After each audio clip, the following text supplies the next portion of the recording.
दोस्तों, आप सभी का स्वागत है आज की इस वीडियो में। इसमें हम करने वाले हैं अध्याय 2 अम्ल शास्त्र और लवण के महत्वपूर्ण प्रश्न। तो शुरू करते हैं हम आज के नोट्स। तो पहला क्वेश्चन है, हमारा उदर कौन सा अम्ल उत्पन्न करता है? इसका राइट आंसर होगा HCl अम्ल। सेकंड क्वेश्चन, तनु अम्ल से अभिक्रिया करके कौन सा पदार्थ CO2 उत्पन्न नहीं करेगा? तो इसका जो राइट आंसर होगा वह होगा चूना। रक्त का pH मान क्या होता है? तो रक्त का pH मान 7.4 होता है। इसका राइट आंसर होगा द। नेक्स्ट क्वेश्चन, कोई भी लाल लिटमस पत्र को नीला कर देता है, इसका समपद होगा। इसका pH मान समपद होगा, तो इसका राइट आंसर होगा 10, क्योंकि लाल लिटमस को नीला हमेशा क्षारक करता है और क्षारक का pH मान 7 और 14 के बीच में होता है, इसलिए 10 इसका राइट आंसर होगा। पांचवा क्वेश्चन है, लोह विलयन अंडे के पीसे हुए कवच से अभिक्रिया कर एक गैस उत्पन्न करता है जो चूने के पानी को दूधिया कर देती है, यह विलयन है। तो इसका राइट आंसर होगा HCl हाइड्रोक्लोरिक। अम्लों का लिटमस पर क्या प्रभाव पड़ता है? जो अम्ल है वो नीले लिटमस को लाल कर देती हैं। लिटमस किसे कहते हैं? यह किससे प्राप्त होते हैं? लिटमस थैलाफाइटा समूह के लीचन पौधे से प्राप्त होते हैं। गंध या सूचकों के 3 उदाहरण लिखिए। प्याज, लौंग का तेल व वेनिला। अधात्विक ऑक्साइड किस प्रकृति के होते हैं? अम्लीय प्रकृति के। धात्विक ऑक्साइड क्षारीय प्रकृति के होते हैं।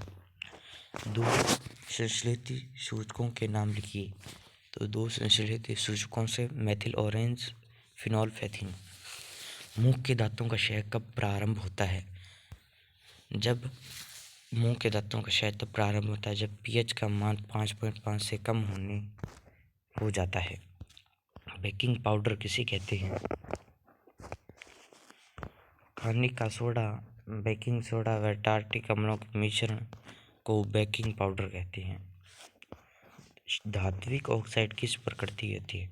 जो धात्विक ऑक्साइड है वो क्षारीय प्रकृति की होती हैं और जो अधात्विक ऑक्साइड है वो अम्लीय प्रकृति की होती हैं। पेयजल को जीवाणु रहित बनाने के लिए किस का उपयोग किया जाता है? तो इसका राइट आंसर होगा विरंजक चूर्ण, जिसका रासायनिक सूत्र है CaOCl2। डेटल के डंक में उपस्थित अम्ल का नाम मेथेनाइक अम्ल। डेटल डंक से उत्पन्न जलन का इलाज किससे किया जाता है? डॉग पत्ती को रगड़कर डॉग पौधे की पत्ती के द्वारा मिलान कीजिए। नींबू में कौन सा अम्ल पाया जाता है? इसका राइट आंसर होगा सिट्रिक अम्ल। और सिरके में कौन सा अम्ल पाया जाता है? एसिटिक अम्ल। टमाटर में कौन सा अम्ल पाया जाता है? इसका राइट आंसर होगा ऑक्सैलिक अम्ल। और दही में लैक्टिक अम्ल पाया जाता है। आगे मिलान कीजिए। इसमें रासायनिक सूत्रों को मिलान करना है, जो कि प्लास्टर ऑफ पेरिस का रासायनिक सूत्र CaSO4 1/2H2 होगा। विरंजक चूर्ण का सूत्र CaOCl2 होगा। धोने का सोडा का सूत्र Na2CO3 10H2 होगा और बेकिंग सोडा का सूत्र NaSCO3 होगा। तो इन्हें आप याद कर लेंगे। अम्ल का जलीय विलयन विद्युत का चालन क्यों करता है? अम्ल के जलीय विलयन में हाइड्रोजन आयन उत्पन्न होता है जो कि विद्युत धारा के लिए उत्तरदायी है। चूने के पानी में CO2 प्रवाहित से क्या होता है? CO2 को प्रवाहित कर देने से क्या होता है? चूने का पानी का रंग दूधिया हो जाता है। उदासीनीकरण अभिक्रिया किसे कहते हैं? अम्ल व क्षार परस्पर अभिक्रिया करके लवण तथा जल बनाते हैं। यह क्रिया उदासीनीकरण अभिक्रिया कहलाती है। यहाँ देख सकते हैं HCl एक अम्ल है और प्लस क्षार, अम्ल और क्षार अभिक्रिया करके लवण तथा NaCl सोडियम क्लोराइड और जल बनाते हैं। तनुकरण किसे कहते हैं? जल में अम्ल या क्षार मिलने पर आयन की सांद्रता H3O प्लस OH माइनस में प्रति इकाई आयतन की कमी हो जाती है, इसे तनुकरण कहते हैं। अम्ल किसे कहते हैं? वे पदार्थ जो जलीय विलयन में अपघटित होकर हाइड्रोजन आयन H प्लस देते हैं, अम्ल कहलाते हैं। क्षार किसे कहते हैं? वे पदार्थ जो जलीय विलयन में अपघटित होकर हाइड्रोक्लोरिक आयन OH माइनस देते हैं, क्षार कहलाते हैं।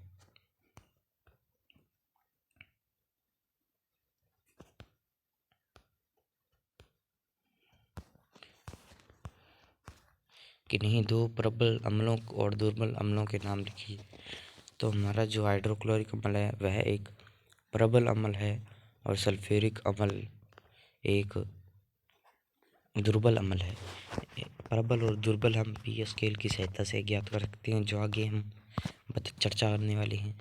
दुर्बल अम्ल एसिटिक अम्ल और कार्बनिक अम्ल, ये दो हमारे प्रबल अम्ल और एसिटिक अम्ल और कार्बनिक हमारे हैं दुर्बल अम्ल। अगला किन्हीं दो क्षारों व प्रबल क्षारों व दुर्बल क्षारों के नाम लिखिए। प्रबल क्षार पोटेशियम हाइड्रोक्साइड और सोडियम हाइड्रोक्साइड। दुर्बल क्षार अमोनिया डाइऑक्साइड, मैग्नीशियम ट्राइऑक्साइड। हमारे शरीर में सबसे कठोर पदार्थ कौन सा है?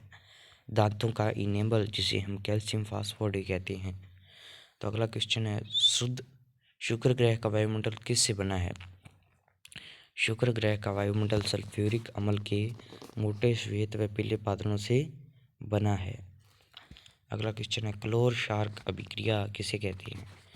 क्लोर, तो इसका राइट आंसर है सोडियम क्लोराइड के जलीय विलयन। सोडियम क्लोराइड के जलीय विलयन में विद्युत धारा प्रवाहित करने पर यह वियोजित होकर सोडियम हाइड्रोक्साइड उत्पन्न करता है। इसे क्लोरो क्षार अभिक्रिया कहते हैं, क्योंकि इसमें निर्मित उत्पाद क्लोर है, एक सोडियम हाइड्रोक्साइड क्षार होती है। इसकी रासायनिक गहरी कि NaCl सोडियम क्लोराइड के विलयन में विद्युत धारा प्रवाहित, जल के विलयन में विद्युत धारा प्रवाहित करने पर यह NaOH सोडियम हाइड्रोक्साइड और Cl2 क्लोरीन और हाइड्रोजन क्षार उत्पन्न करती है।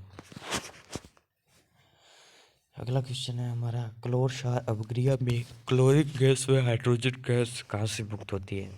इस अभिक्रिया में क्लोरीन गैस एनोड पर, हाइड्रोजन गैस कैथोड पर मुक्त होती है।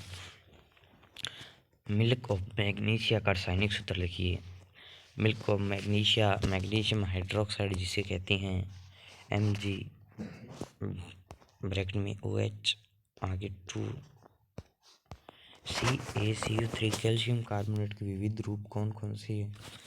चूनापत्थर, खड़िया तथा संगमरमर जिसे मार्बल कहते हैं। पीतल व तांबे के बर्तनों में दही व खट्टे पदार्थ क्यों नहीं रखने चाहिए?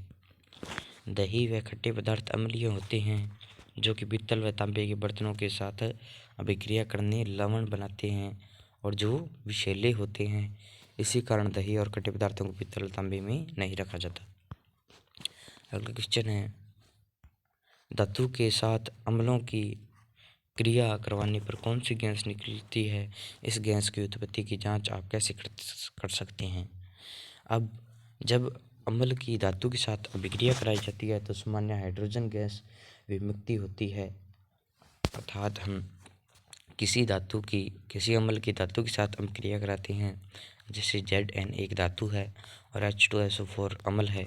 इसकी अभिक्रिया कराने पर हम जिंक सल्फेट और हाइड्रोजन गैस का निर्माण, हाइड्रोजन गैस की जांच हम निम्न प्रक्रिया द्वारा कर सकते हैं। हाइड्रोजन गैस की उपस्थिति की जांच के लिए गैस के समीप एक जलती हुई मोमबत्ती ले जाएं, पर वहां पर पटाखे जैसी पटपट की आवाज़ आती है, जो यह सिद्ध करती है कि उत्पन्न होने वाली गैस हाइड्रोजन है। अर्थात इससे कहने से अभिप्राय है कि यहाँ पर एक हमारा बीकर लिया हुआ है और यहाँ पर हमने एक स्टैंड भी से रखा हुआ है और परखनी द्वारा इसे जोड़ा हुआ है। जब यहाँ से ZN विलयन मतलब कि धातु और H2O उसको मिलाया जाता है जलीय विलयन में, तो यह H2 गैस का निर्माण करती है। इसका हम यहाँ पर इसके गुब्बारे उड़ते हैं और इसके पास जब हम अपनी मोमबत्ती लेकर जाते हैं तो यह फट की आवाज़ देती है। तो इससे हम पता लगता है कि यह H2 गैस है। अम्ल को तनुकृत के समय यह क्यों अनुशंसित करते हैं कि अम्ल को जल में मिलाना चाहिए, न कि जल को अम्ल में। मतलब कि हमारा कभी कभी यह प्रश्न होता है कि अम्ल को जल में मिलाएं या जल को अम्ल में। तो इसका राइट आंसर देख लेते हैं। अम्ल को तनुकृत करने के दौरान कभी भी इसमें जल नहीं मिलाना चाहिए, क्योंकि जल को अम्ल में मिलाने पर उत्पन्न ऊष्मा की मात्रा बहुत अधिक होती है, जिसके कारण मिश्रण पात्र से बाहर भी आ सकता है, समीप खड़े व्यक्ति को हानि पहुंचा सकता है। जल की अनुपस्थिति में अम्ल का व्यवहार अम्लीय क्यों नहीं होता? जल की अनुपस्थिति में अम्लों से हाइड्रोजन आयन H+ का उल्लंघन नहीं हो सकता, चूँकि हाइड्रोजन आयन ही अम्लों के व्यवहार के लिए उत्तरदायी हैं। अतः इसकी अनुपस्थिति अम्लीय व्यवहार को प्रदर्शित नहीं करती। जल की अनुपस्थिति, क्योंकि जल की अनुपस्थिति में अम्ल है वो H+ आयन उत्पन्न नहीं करती और H+ आयन अम्लों के लिए उत्तरदायी होता है, इसलिए इसकी स्थिति होता है, जो व्यवहार होता है वो अम्लीय नहीं होता है। प्लास्टर ऑफ पेरिस POP को आर्द्रवर्ती बर्तन में क्यों रखा जाता है? तो यह इम्पोर्टेंट प्रश्न है। प्लास्टर ऑफ पेरिस नमी जल के संपर्क में आने पर लेई जैसा पदार्थ बना लेता है तथा शीघ्रता से कठोर या क्रिस्टल ठोस रूप जिप्सम में परिवर्तित हो जाता है, अतः प्लास्टर ऑफ पेरिस को आर्द्रवर्ती बर्तन में रखा जाता है। अम्लों के सामान्य गुण लिखिए। तो अम्लों के सामान्य गुण: अम्ल स्वाद में खट्टे होते हैं, ये नीले लिटमस पत्र को लाल कर देते हैं, यह धातुओं के साथ क्रिया करके हाइड्रोजन गैस उत्पन्न करते हैं, क्षारों की क्रिया करके लवण तथा जल बनाते हैं। pH स्केल किसे कहती है? किसी विलयन में उपस्थित हाइड्रोजन आयन की सांद्रता ज्ञात करने के लिए एक स्केल विकसित किया गया, जिसे क्या कहते हैं? pH scale. pH स्केल में P का क्या अर्थ है? pH स्केल में P एक जर्मन शब्द पुशांस से बना है, जिसका अर्थ है शक्ति। तो जो हमारा pH स्केल में P है उसका अर्थ है पुशांस, पावर जर्मन शब्द पुशांस से लिया गया है, जिसका अर्थ है शक्ति अर्थात की पावर। pH स्केल का चित्र बनाइए। तो आप देख सकते हैं यहाँ पर pH स्केल का चित्र, मतलब कि है 1 से लेकर 7 के मध्य अम्लों को दर्शाया जाता है और 7 से लेकर 14 के मध्य क्षारों को दर्शाया जाता है। जब किसी विलयन का pH मान 16 होता है तो वह प्रबल क्षार होता है, और अगर किसी pH का मान 8 है तो वह दुर्बल क्षार होता है। जबकि किसी विलयन का मान अगर 6 है तो वह दुर्बल अम्ल होता है, और जब इसका मान 1 या 2 हो तो वह प्रबल अम्ल होता है। तो आप इसका डायग्राम देख सकते हैं कि हमने पहले एक आयताकार वर्ग बनाया, उसके बीच में कट लगाया और हाइड्रोजन आयन की क्षमता को दर्शाया कि हाइड्रोजन आयन की जिस क्षमता जिस प्रकार बढ़ेगी उसका pH मान उतना ही कम होता जाएगा। बढ़ती हुई अम्लीय प्रकृति और बढ़ती हुई क्षारीय प्रकृति। पकौड़ों को स्वादिष्ट व खस्ता बनाने के लिए किसका उपयोग किया जाता है? तो इसका राइट आंसर होगा बेकिंग सोडा। इसका वैज्ञानिक नाम सोडियम हाइड्रोजन कार्बोनेट और रासायनिक सूत्र Na, सोडियम H का hydrogen CO3 carbonate NaHCO3। Baking soda का रासायनिक नाम, सूत्र बनाने की विधि व कोई 2 उपयोग लिखिए। पहला तो हमारा कार्य है सूत्र NaHCO3, रासायनिक नाम होगा सोडियम हाइड्रोजन कार्बोनेट। बनाने की विधि NaCl को उपयोग करके बेकिंग सोडा बनाया जाता है।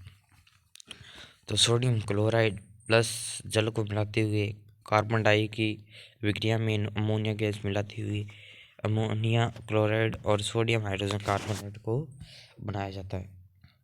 उपयोग: इसका उपयोग सोडा अम्ल अग्निनाशक यंत्र में किया जाता है और खाद्य पदार्थों में बेकिंग पाउडर के रूप में किया जाता है। विरंजक जोड़ का रासायनिक नाम, सूत्र बनाने की विधि व कोई दो उपयोग लिखिए। रासायनिक नाम होगा इसके कैल्शियम ऑक्सीक्लोराइड।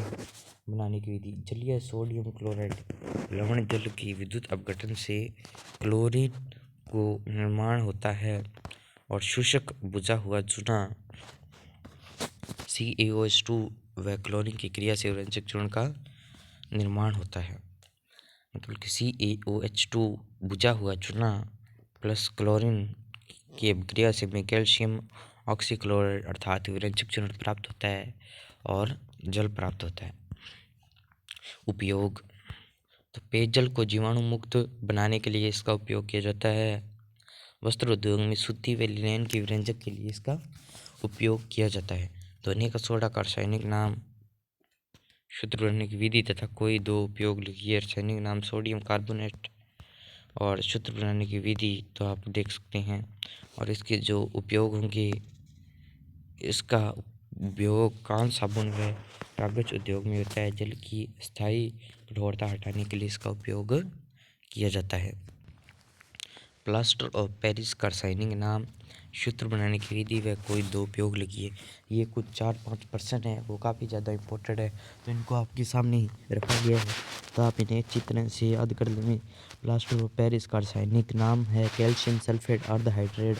इसका सूत्र है CaSO4 1/2H2O और बनाने की विधि है वह होगी जिप्सम को 373 K पर गर्म करने पर यह जल भी अणुओं का त्याग कर देता है और कैल्शियम सल्फेट अर्धहाइड्रेट अर्थात प्लास्टर ऑफ पेरिस बनता है। इसका उपयोग टूटी हड्डियों को जोड़ने में होता है। जिप्सम का सूत्र आप याद कर लेंगे 2CaSO4 2H2O। इनको 373 पे पर गर्म करने पर हमें प्लास्टर ऑफ पेरिस प्राप्त होता है। आगे चलते हैं, इसका उपयोग देखते हैं। इसका उपयोग खिलौने बनाने में किया जाता है और डॉक्टरों द्वारा टूटी हुई हड्डियों को सही जगह पर स्थिर रखने हेतु किया जाता है। तो प्रश्न आएगा कि डॉक्टरों द्वारा टूटी हुई हड्डियों को स्थिर रखने पर किस निम्न में से किस पदार्थ का उपयोग किया जाता है, तो आपका राइट आंसर होगा प्लास्टर ऑफ पेरिस। तो इसे याद कर लें। अम्लीय वर्षा किसे कहती हैं? जब वर्षा का pH मान 5.6 से कम हो जाता है, ऐसी वर्षा को अम्लीय वर्षा कहा जाता है। यदि कोई धातु यौगिक A के तणु HCl के साथ अभिक्रिया करता है तो बुध पदार्थ उत्पन्न होती है। इससे उत्पन्न गैस से जलती हुई मोमबत्ती को बुझा देती है। यदि उत्पन्न यौगिक में कैल्शियम क्लोराइड है तो A का नाम बताइए तथा इस अभिक्रिया के लिए एक संतुलित रासायनिक समीकरण लिखिए। तो धातु यौगिक A होगा हमारा CaCO3 अर्थात की कैल्शियम कार्बोनेट और प्लस होगा HCl के साथ हम इसकी अभिक्रिया करा रहे हैं तो तनु हाइड्रोक्लोरिक अम्ल HCl। इसकी अभिक्रिया कराने पर हमें प्राप्त होगा कैल्शियम क्लोराइड, जो कि यहाँ दिया हुआ है कि हमें इसकी अभिक्रिया कराने पर कैल्शियम क्लोराइड प्राप्त होगा और कार्बन डाइऑक्साइड। तो यह गैस कार्बन डाइऑक्साइड जो जलती हुई मोमबत्ती को बुझा देती है। शुष्क हाइड्रोक्लोरिक गैस शुष्क लिटमस पत्र के रंग को क्यों नहीं बदलती? शुष्क HCl गैस HCl मतलब कि हाइड्रोक्लोरिक गैस H+ आयन उत्पन्न नहीं करती क्योंकि HCl अणु से H+ आयन का निष्कासन जल की अनुपस्थिति में हो पाता है। इसी कारण से H+ आयन की अनुपस्थिति अर्थात अम्लीय गुण की अनुपस्थिति के कारण शुष्क लिटमस पत्र का रंग प्रभावित नहीं होता। धात्विक ऑक्साइड की प्रकृति कैसी होती है? धात्विक ऑक्साइड क्षारीय प्रकृति की होती है, जबकि अधात्विक ऑक्साइड अम्लीय प्रकृति की होती हैं। क्रिस्टलन का जल किसे कहते हैं? उदाहरण विदु। लवण एक क्षुद्र इकाई में जल की निश्चित अणुओं की संख्या को क्रिस्टलन का जल कहते हैं। जैसे CaSO4 5H2O कॉपर सल्फेट इकाई एक क्षुद्र इकाई के 5 अणु उपस्थित होते हैं। प्लास्टर ऑफ पेरिस के जल के साथ अभिक्रिया का समीकरण लिखिए। Plaster of Paris plus H2O बराबर हमें जिप्सम प्राप्त होगा पुनः, अर्थात जिप्सम को गर्म करने पर हमें प्लास्टर ऑफ पेरिस प्राप्त होता है और प्लास्टर ऑफ पेरिस को जल के साथ अभिक्रिया कराने पर हमें जिप्सम पुनः प्राप्त हो जाता है। यहाँ पर हमारा यह पाठ समाप्त होता हुआ वीडियो को लाइक कीजिएगा, दोस्तों के साथ शेयर कीजिएगा। तो इन नोट्स के लिए आप पीडीएफ को चेक कर सकते हैं, डिस्क्रिप्शन बॉक्स में इसकी पीडीएफ आपको मिल जाएगी। ओके बाय, मिलेंगे इसी वीडियो के साथ, तब के लिए गुड बाय।